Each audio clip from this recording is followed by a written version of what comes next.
एक गरीब परिवार था, खाने को कुछ नहीं था। काफी सोचा कि काम मिले मगर काम नहीं मिला। दो बच्चे थे, बीबी थी।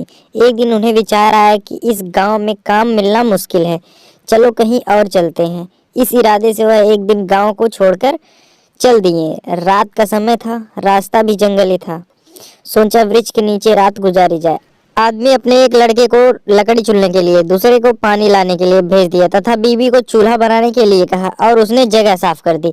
चारों ने अपने अपने काम कर लिए। चूल्हा जलाया गया, पानी गर्म होने लगा।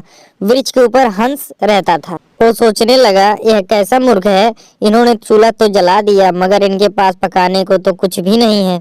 हंस ने उनसे पूछा, तुम्हारे पास पकाने को क्या है? वो आदमी बोला, तुझे मार कर खाएंगे। हंस बोला, मुझे क्यों मारोगे? आदमी बोला, हमारे पास ना पैसा है और ना ही सामान है तो क्या करें?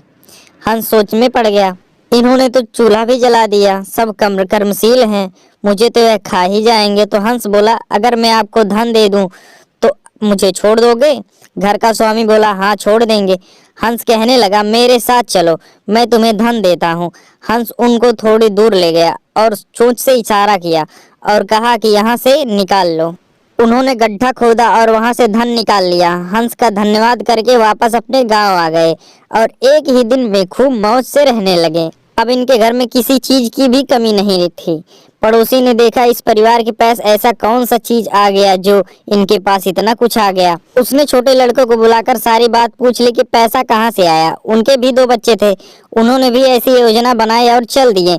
उन्होंने भी उसी वृक्ष के नीचे डेरा डाला। आदमी ने अपने बड़े लड़के को कहा, लकड़ी लाओ, तथा छोटे लड़के को पानी लाने के लिए कहा, परंतु दोनों आनाकानी करने लगे। बीबी ने भी कहा, मैं थक चुकी हूँ। जैसे जैसे पानी लकड़ी इकट्ठा हो गई और पानी गर्म होने लगा, हंस फिर आया और बोला, तुम्हारे पास खाने को तो कुछ नहीं है तो फिर पानी गर्म क्यों कर रहे हो? आदमी बोला, तुझे मार कर खाएंगे। हंस मुस्कुरा उठा और बोला, मारने वाले तो 3 दिन पहले आए थे, तुम अपना समय खराब मत करो, घर जाओ। तुम मुझे क्या मारोगे? तुम तो आपस में ही लड़ रहे हो। जिन्होंने दूसरों को जीतना होता है वो खुद नहीं लड़ते। संसार का नियम भी ऐसा ही है। जिन लोगों को तरक्की करनी है वो मिलकर चलते हैं और आज भी संसार में उनका ही बोलबाला है। जो आपस में तालमेल में रहते हैं वो समाज रूपी हंस को जीत सकते हैं। दोस्तों, वीडियो अच्छा लगा वीडियो को लाइक और चैनल को सब्सक्राइब करके बेल आइकन जरूर दबा लें।